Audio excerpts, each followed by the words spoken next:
omongan laki-laki itu kan menjadi pegangan kita sebagai perempuan. Jadi kalau misalnya dia berkata dengan menggunakan kata-kata yang lebay, kita kan berharapnya banyak ya Pak Pendeta. Ekspektasinya jadinya tinggi karena omongannya. Betul. Tapi realitasnya tidak seperti itu kan. Sakit hati. Kadang buat sakit hati. Curhat nih. Iya. Salam sejahtera buat kita semua. Selamat datang di ruangan podcast Sutomo. Ingin bincang-bincang di sini aja. Nah, kali ini kita akan membahas tentang jodohmu bukanlah jodohku.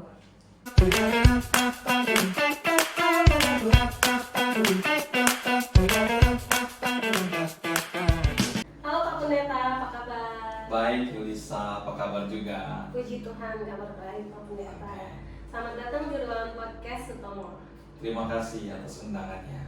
Baik, Pak Pendeta, ini kita mau membahas soal jodoh ya. Banyak permasalahan di kalangan muda sekarang kan mengenai perjodohan ini. Nah, saya mau nanya Pak Pendeta, sebenarnya arti dari berpacaran itu apa ya? Wah, pertanyaannya tuh kayaknya sulit dijawab karena setiap orang memiliki persepsi atau pandangan sendiri tentang pacaran. Ya, benar. Jadi kalau pacaran itu luas, sangat luas. Jadi Yulisa maunya yang mana? Kalau menurut anak muda sekarang kan berpacaran itu adalah pengenalan untuk mengenal lebih dekat lagi pasangan kita. Kalau Pak Pendeta bagaimana? Ya, kalau pacaran itu kan adalah satu kegiatan atau aktivitas sosial antara lawan jenis, yaitu perempuan dan laki-laki. Yang pasti lawan jenis ya, jangan sesama jenis, itu bukan pacaran namanya. Kodrat Allah dari Tuhan kepada kita yaitu lawan jenis, itulah pacaran. Nah, di sini ada pepatah mengatakan bukan titik yang buat tinta, tapi tinta yang buat titik. Bukan cantik yang buat cinta, tapi cinta yang buat cantik. Bagaimana tanggapan Pak Pendeta nih? Wah, itu perkataannya menarik ya, bahwa bukan cantik yang buat cinta, tapi cinta yang buat cantik. Wow, keren. Jadi memang kalau kita lihat banyak sekarang dalam pacaran ya, kita kan bahas hari ini kan jodoh ya, tentang jodoh. Banyak orang berpacaran itu lebih mendominasi melihat performance, fisik, ya, beauty, handsome, gitu, kegantengan, kecantikannya, lalu tinggi, wah pokoknya paling banyak dilihat dari sisi luar. Good looking. Tapi kenyataannya ya bukan cinta akhirnya, hanya selera, hawa nafsu. Tetapi kalau kita memiliki cinta yang sejati, maka cinta itu akan menghadirkan kecantikan, keindahan, dan betul-betul kita merasakan hal-hal yang sangat happy dalam dunia berpacaran kita, dalam dunia cinta kita, ya, asalkan cinta yang benar, ya, cinta yang benar. Jadi kalau Yulisa mau tahu tentang bagaimana cinta yang benar, maka kita harus tahu dulu apa sih pandangan Tuhan tentang pacaran, tentang dating gitu ya. Kita perlu tahu, karena dating itu kan memang bahasa orang muda dan aktivitas orang muda, tidak terlepas. Itu semua orang muda pasti itu tahu lah istilah dating. Namun apakah benar-benar mereka tahu tentang dating yang benar-benar sesuai dengan firman Tuhan, atau dating yang duniawi modern? Makanya kadang orang itu berpikir bahwa cantik atau ganteng itu sebenarnya relatif, dan cantik ganteng itu di mata orang yang tepat gitu. Jadi bukan melulu soal fisik ya Pak Pendeta? Iya, bukan melulu soal fisik. Karena kalau kita selalu melulu atau selalu tentang fisik, ya takutnya jadi PHP. Ya. Jadi kan fisik itu akan cepat berlalu. Ya. Hari ini ganteng, berapa tahun kemudian ya kita tidak tahu. Usia berlanjut dan hilang kegantengan, hilang kecantikan. Maka apakah hilang juga cinta itu? Lalu kalau histori soal dating itu bagaimana ya Pak? Kalau histori tentang dating, sebenarnya dating atau istilah pacaran ya Hmm. sudah lama. Tahun 1920 itu sejarah saya baca bahwa manusia itu sudah terbiasa dengan istilah dating atau kencan. Berarti sudah cukup lama ya? Cukup lama. Cuman yang menariknya adalah terjadi sebuah perubahan yang cukup drastis. Yang dulu tuh kalau dating tuh hanya kirim-kirim surat Belum atau ada Facebook, iya, belum belum ada Facebook, nggak ada, mungkin juga jarang bertemu gitu ya, langsung face to face. Kirim surat itu udah kayaknya happy-nya luar biasa, udah senang sekali. Tapi kalau kita lihat perkembangan dan peradaban zaman semakin maju zaman itu, maka kita lihat dating itu sudah mulai tanda kutip liar ya, lebih liar lagi hari ini. Kenapa saya katakan liar? Karena contohnya sudah menuju kepada seks di luar nikah, sudah merasa memiliki yang sebenarnya belum sah memiliki. Nah, itu istilah dating yang hari ini semakin cukup mengerikan sih kalau kita lihat pergaulan orang muda dan pacaran saat ini. Kalau Pak Pendeta dulu sempat nggak surat menyurat atau sudah menggunakan handphone? Kalau saya kan belum tua-tua banget, jadi kan masih pacaran itu masih dulu masih SMS, ya, sempat betul, SMS. sempat SMS. Surat menyurat itu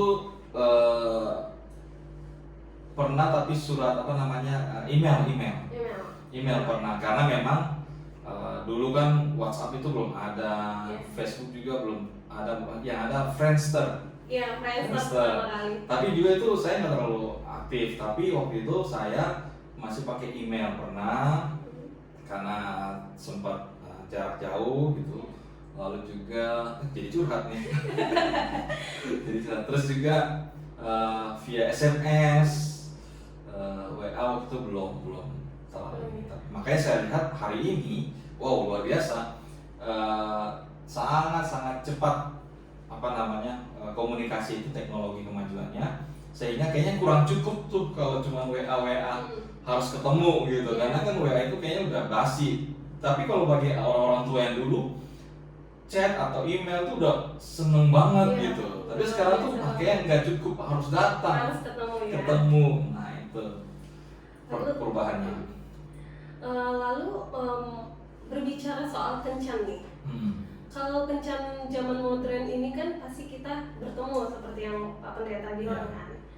Nah, kalau menurut Pak Pendeta bedanya kencan modern sama kencan Alkitabiah itu bagaimana? Oke, menarik pertanyaannya Yulisa. Kencan modern atau pacaran modern dengan pacaran Alkitab. Jadi kalau kita lihat ya, kalau di dalam dunia perpacaran anak-anak sekarang modern ini, seringkali pacaran itu hanya sebagai pemuas nafsu, pemuas selera, pemuas keinginan, yang tujuannya tidak menuju kepada satu pernikahan. Itu orang dunia atau pacaran dunia. Jadi menganggap pacaran itu hanya ya happy. You happy, I am happy. You not happy, I'm not happy. Okay, end. You and me end, selesai. Makanya banyak hubungan yang putus di tengah Ya, jalan. karena menganggap pacaran itu hanya happy-happyan saja. Ya. Akhirnya ya ada macam-macam dalam sekarang ini, ada cewek atau cowok yang suka bad boys atau bad girl gitu ya, yang suka main-main gitu. Atau ada juga yang serius tapi dapat yang tidak serius. Iya. Yang good girl dapat bad boy. Akhirnya yang sakit hati ceweknya stresnya luar biasa, cowoknya happy aja gitu kan, memang latar belakang bad boy. Jadi itu sering terjadi, sehingga tidak ada tujuan. Sedangkan Alkitab, kencan atau pacaran itu adalah sebuah alat atau sebuah hubungan yang dipersiapkan menuju pernikahan. Gitu. Dating ya, kencan, jodoh, mencari jodoh itu. Itulah pentingnya. Itu perbedaan secara garis besar sih ya. Lalu kalau begitu Pak Pendeta, saya mau nanya nih, sebenarnya pada usia berapa sih kita sudah patut berpacaran atau boleh berpacaran? Nah, usia berapa? Yulisa pacaran umur berapa? Jujur. 17 sepertinya pas SMA. Wow, oke. Iya. Mantap. 17 ya. Kalau ya banyak secara umum pacaran itu yang terjadi ya di kalangan masyarakat umur-umur belasan. Iya. SMA. SD pun bahkan. Nah, itu dia yang saya mau bilang. Di Instagram yang viral sekarang itu anak-anak SD. Ya, masalahnya SMP. sekarang SD pun sudah ada yang berpacaran. Sangat disayangkan sekali ya Pak Pendeta. Ya disayangkan gini, karena apakah mungkin pengaruh melihat apa ya? Melihat film, melihat lingkungan dan juga pergaulan. Mungkin sekarang anak-anak sekarang nggak suka nonton Doraemon. Iya. Ya kan? Padahal saya masih suka nonton Iya. Doraemon. Anak-anak sekarang mungkin nontonnya ya Korea-Korea, anak-anak SD. Iya, Korea-Korea yang sudah Yang membangun lagi hits ya, yang membangun komunikasi dan relationship yang sudah serius, tapi ditonton anak SD. Bayangkan, ya mereka cepat dewasa jadinya. Nah, pertanyaannya kapan usianya? Sesuai tadi yang saya bilang bahwa pacaran itu adalah jenjang menuju persiapan menikah. Maka umur berapa kalau menurut Yulisa orang yang sudah mau menikah? Rata-rata. Kalau menurut saya sih kuliah ya. Iya. Yang mau tamat kuliah. Ya bisa. Berarti saya salah ya Pak Pendeta. Saya pacarannya umur 17 tahun. Iya, nanti akhirnya kan kawin muda. Kalau misalnya udah 17 tahun pacaran, kalau kita bicara normalnya habis pacaran nikah, kan nggak mungkin. Dan juga pacaran itu kan adalah sebuah momen pengenalan lebih dalam untuk persiapan marriage, ya kan? Untuk persiapan menikah. Jadi kalau SMA kan belum sampai di situ pemikirannya. Ada lagi langkah berikut. Jadi kalau saya anggap SMA itu bukanlah pacaran, tapi lebih kepada sebuah pertemanan yang mungkin hanya baik pribadi gitu ya, hanya 2 orang itu. Jadi bukan pacaran. Maka kalau misalkan di sini ada yang menolak atau oh enggak boleh pacaran SMA, ya saya pikir dari konteks atau dari kata pacaran itu ya belum tepat buat untuk SMA.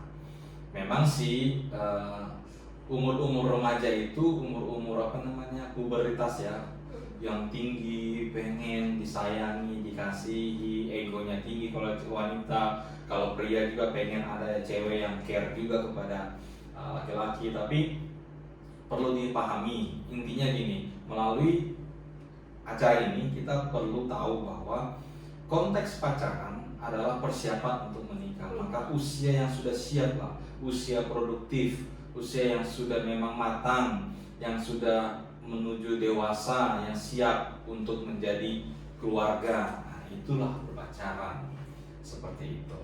Nah, kebanyakan kan Pak Pendeta zaman sekarang pacaran itu kan banyak yang diam-diam ya. Maksudnya? Takut ketahuan sama keluarga. Dan diam-diam Orang bilang apa? backstreet. Backstreet. Iya. Itu dari dulu backstreet Iya. kayaknya banyak banget. Sebenarnya apakah itu baik? Kan kalau misalnya ketahuan keluarga kan bisa diomelin. Nah, jadi ya kenapa backstreet pertanyaannya? Kenapa backstreet? Berarti kan ada sesuatu yang ditakuti. Iya. Iya kan? Ada yang ditakuti. Kenapa takut? Pertanyaannya, kenapa takut? Harusnya nggak boleh takut. Yang kalau misalkan ini ditakuti berarti hanya ada satu hal, yaitu mau melawan orang tua.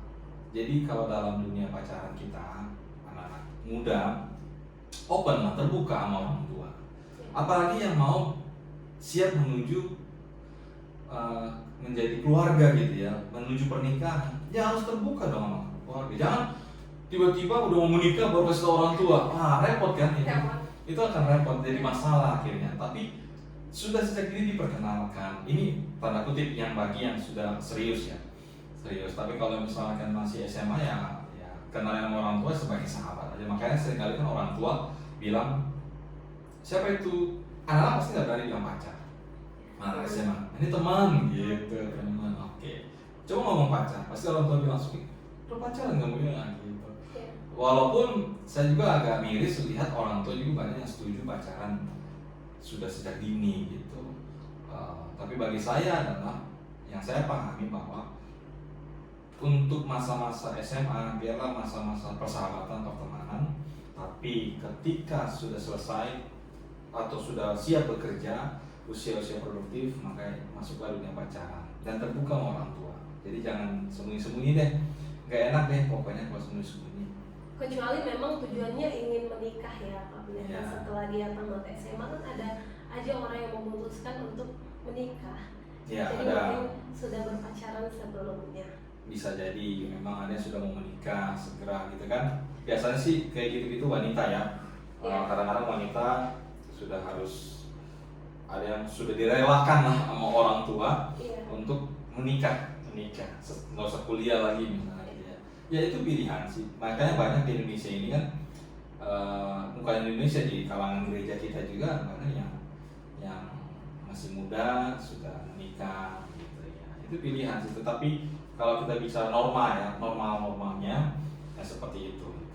Nantilah jenjang persiapan untuk dewasa. Karena kalau menikah dini, kayak ada filmnya ya dulu tuh, pernikahan dini. Menikah dini itu kan filmnya masa SMA kalau nggak salah. Iya. Akan masalah karena apa? Karena masa SMA itu adalah masa yang masih belum sempurna kedewasaannya. Iya. Masih banyak hal yang perlu dilakukan. Iya, masih perlu ingin melihat bebas. banyak hal lagi. Jadi perlu lihat banyak hal supaya semakin terbentuk pola pikirnya, pandangannya tentang hidup ini. Nah, saya mau nanya nih, sebenarnya Pak Pendeta, bentuk cinta itu seperti apa sih dalam kehidupan ini?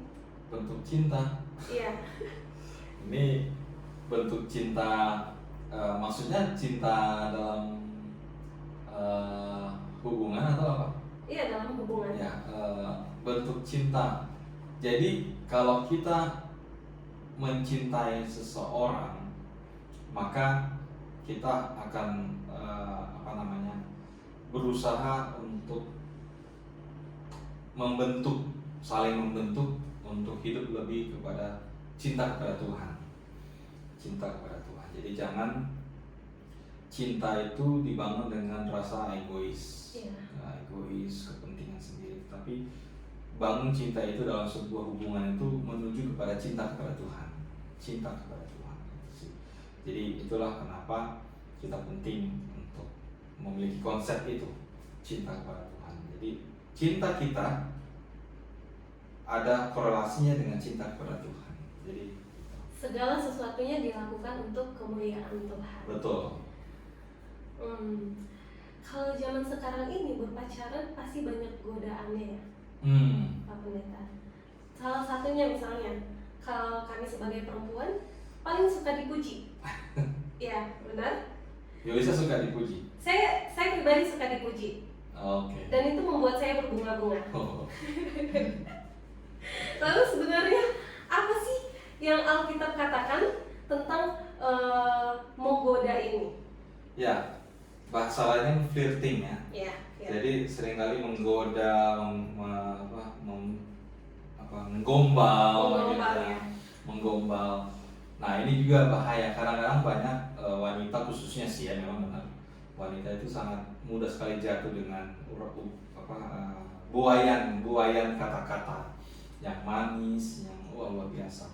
Jadi hati-hati dengan flirting, karena flirting itu sebenarnya itu hanya lip service aja, hanya kata-kata saja, tapi hatinya, niatnya itu belum tentu seperti itu. Kita banyak kan kita lihat di TV acara-acara yang talk show atau komedi-komedi hari ini kan, seringkali diisi dengan gimmick flirting wanita cantik. Kalau ada wanita cantik, wah digodain sampai kadang, aduh jangan terlalu sering dong, nanti baper nih, gitu kan. Baper ya, memang benar, karena wanita seringkali baper ketika di flirting gitu, digoda-goda. Nah itu hati-hati, karena di dalam kita sebagai orang Kristen, pertama jangan, khususnya laki-laki nih, jangan terlalu mudah memberikan umbar kata-kata, Kadang-kadang kata-kata itu diumbar hanya untuk menyenangkan hati wanita. Ya benar. Tapi faktanya tidak, gitu. Jadi hati-hati. Jadi jangan sampai kita tidak jujur apa adanya. Jadi kalau kita dalam satu hubungan dengan pasangan atau dengan pacar kita harus boleh memuji, tapi jangan berlebihan. Artinya ya sewajarnya. Kalau dia ada kekurangan, sampaikan kekurangannya. Gitu. Dan wanita juga jangan egois. Ada loh wanita yang maunya dipuji aja, kemudian dikritik atau dibilang jelek langsung langsung marah tak ampun. Ada seperti itu. Dan atau sebaliknya juga ada laki-laki yang tidak mau. Nah jadi kalau menurut pandangan Alkitab tentang hal itu, yang pasti gini, Alkitab selalu mengaitkan satu hubungan itu tidak boleh ada kepura-puraan. Tidak boleh kepura-puraan, tidak boleh ada namanya ketidakmurnian, apa adanya. Nggak boleh settingan. Iya, tidak boleh settingan juga. Jadi harus apa adanya gitu. Itulah penting hubungan dibangun dengan apa adanya, sederhana, tidak ditutup-tutupi, tapi buka dulu topengmu gitu ya. Nah, terlihat semuanya. Banyak pasangan yang kadang sakit hati dengan omongan pasangannya itu karena dilebay-lebaykan. Iya. Karena kalau saya sendiri omongan laki-laki itu kan menjadi pegangan kita sebagai perempuan. Jadi kalau misalnya dia berkata dengan menggunakan kata-kata yang lebay, kita kan berharapnya banyak ya Pak Pendeta. Ekspektasinya jadinya tinggi karena omongannya. Betul. Tapi realitasnya tidak seperti itu kan. Kadang buat sakit hati. Jadi curhat nih. Iya. Iya maksud saya baik wanita ataupun pria, kita harus tetap menjaga omongan kita, menjaga perasaan pasangan kita agar tidak menyakiti mereka di kemudian hari. Setuju. Lalu sebenarnya bagaimana kita mengetahui bahwa dia itu adalah jodoh kita? Wow. Dan berapa lama kita? Kayaknya ini kesimpulannya nih. Karena sesuai dengan judulnya ya, jodohmu bukanlah jodohku. Iya. Ya memang seberapa yakin atau bagaimana kita bisa diyakinkan kalau pasangan kita ini adalah jodohnya Tuhan. Karena memang tema kita adalah jodohmu bukanlah jodohku, artinya bahwa seringkali kita memaksakan kehendak kita untuk menemukan jodoh itu. Sedangkan Tuhan memiliki rencana, punya planning yang terbaik buat kita. Dan apakah kita harus menunggu Tuhan untuk membawa pacar ke kita? Nah, itu menunggu Tuhan membawa pasangan ke kita gitu ya. Nah, ini menarik pertanyaannya. Bagaimana kita tahu bahwa ini adalah dari Tuhan? Ini dari Tuhan. Nah, sebenarnya sederhana. Kalau kita mau ini dari Tuhan, tahu dari Tuhan, pertama yang kita harus lakukan adalah kita harus berkomunikasi dengan sumber pemberi, yaitu Tuhan kita. Komunikasi. Bagaimana dengan komunikasinya yang kita lakukan? Bagaimana komunikasi itu? Yaitu berdoa. Kedua, kita coba pahami secara menyeluruh dalam firman Tuhan. Apa sih yang Tuhan gambarkan tentang sosok, tidak usah perlu bilang pria, tapi secara keseluruhan manusia yang baik, manusia yang benar, manusia yang hidup dari kehendak Tuhan. Itu bagaimana? Kalau itu sudah kita dapatkan, maka kita sudah bisa melihat orang dengan referensi dari apa yang firman Tuhan katakan. Jadi kita jangan membuat standarnya kita, karena referensi kita seringkali kita lihat TV, lihat buku, baca buku, lihat sinetron, semuanya itu topeng, semuanya itu hanya skenario saja, hanya di skrip aja. Tapi Tuhan memiliki blueprint artinya rancangan yang terbaik bagi kita, sehingga kita perlu komunikasikan dengan Tuhan. Lalu buka mata kita dengan setiap kesempatan yang Tuhan berikan. Seringkali mata kita tertutup dalam istilahnya karena kita memberikan standarnya kita, standar manusia. Ketika Tuhan sudah berikan, ternyata kita tutup mata. Kita tidak mau mendengarkan, kita tidak mau melihat, karena mau kepentingan kita sendiri. Nah, tadi pertanyaan yang bagian terakhir, bagaimana apa tadi yang terakhir itu? Bagaimana kita tahu bahwa pasangan itu adalah pasangan yang berasal dari Tuhan? Ya, berasal dari Tuhan. Maka yang kita perlu lihat adalah apakah hidupnya membawa kita kepada Tuhan, dan apakah hidup kita juga membawa dia kepada Tuhan. Ada keseimbangan membangun kehidupan rohani yang baik. Itu penting. Dan juga kedua, apakah dia mau terbuka terhadap orang tuanya, dan apakah juga saya mau terbuka kepada orang tua saya. Jadi untuk kita mau melihat semuanya itu harus melihat secara keseluruhan, tidak bisa berdasarkan nilai sendiri. Jadi kita harus lihat bagaimana. Jadi untuk kita menunggu, bukan menunggu, tapi kita lakukan saja pekerjaan yang Tuhan inginkan bagi kita. Lakukan. Jadi contohnya, misalkan kita ingin mendapatkan pasangan yang membangun hidup rohani kita, ya pergi ke tempat-tempat yang berbau rohani. Ya kan? Itu pasti. Masa kalau kamu mau mendapatkan pasangan yang membangun rohani tapi kamu pergi ke diskotik, pergi ke tempat hiburan yang lainnya, hiburan malam dan sebagainya. Ya nggak, bagaimana nggak ketemu. Kalau kamu suka pasangan kamu membangun hidup iman kamu, cari dia di mana dia berada. Apakah tempatnya itu tempat beriman, tempat membangun rohani, kehidupan setia di sana. Nah, itu barulah bisa kita lihat. Lalu kerjakan saja, nggak usah berdiam diri. Sering banyak orang akhirnya membuang waktu seperti menggumuli dirinya, akhirnya dia tidak melakukan apa-apa. Lebih lakukan saja, lakukan apa? Lakukan pekerjaan kita, lakukan tugas kita, lakukan apa yang Tuhan mau kita lakukan. Misalkan kita sedang sekolah, jangan pikir dulu jodoh, selesaikan sekolahnya sampai kuliah, sampai selesai, cari pekerjaan. Iya, lalu misalkan pekerjaannya lagi sedang bekerja, terus sekarang mau cari jodoh, kerjakanlah tugasmu baik-baik, lalu serahkan kepada Tuhan. Tuhan akan melakukan yang terbaik buat kita. Seperti itu. Jadi cara kita mengetahui ini adalah pemberian Tuhan adalah ikutin alurnya Tuhan. Alurnya Tuhan. Apa yang Tuhan mau kita lakukan. Yang paling penting kita harus ingat di sini, ketika kita ingin mendapatkan pasangan yang baik, yang dekat dengan Tuhan, kita harus memperbaiki diri kita dulu. Betul. Apa yang kita inginkan kita lakukan. Kita ingin mendapatkan pasangan yang dekat dengan Tuhan, kita harus mendekatkan diri dulu kepada Tuhan. Betul. Ketika kita ingin mendapatkan pasangan yang sayang dengan keluarga kita harus menyayangi keluarga kita dulu. Betul. Lalu kalau yang belum mempunyai pasangan saat ini harus bagaimana?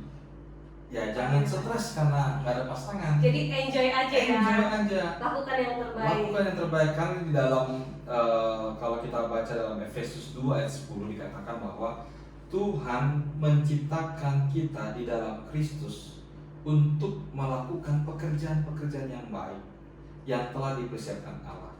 Jadi just do it, God plan. Jadi lakukan apa yang Tuhan rencanakan bagi kita. Contohnya, Tuhan mau apa kita? Melayani, lakukan pelayanan. Tuhan mau apa buat kita? Bekerja buat Tuhan untuk menjadi pelayan Tuhan atau misioneri, menginjil, pergi menginjil. Lakukan pokoknya semuanya.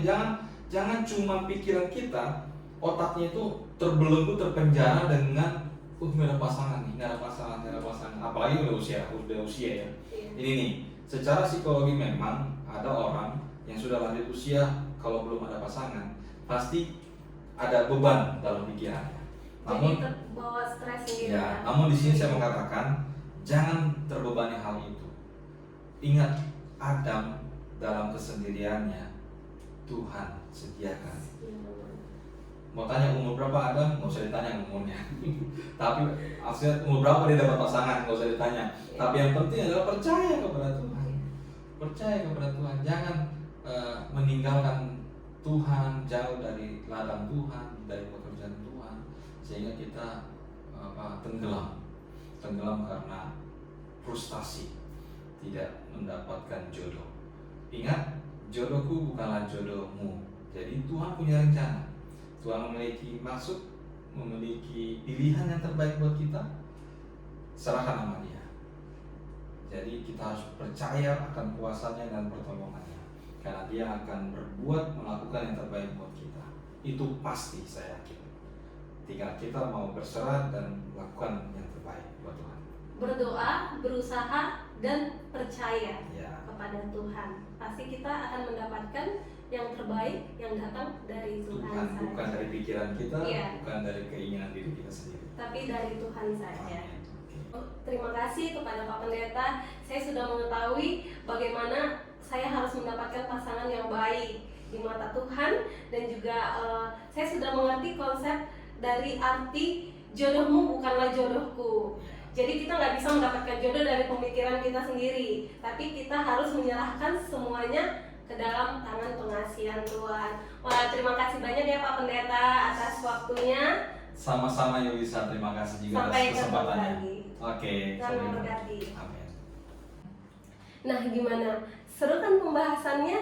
Sampai jumpa di podcast selanjutnya. Jangan lupa komen, like, share, and subscribe.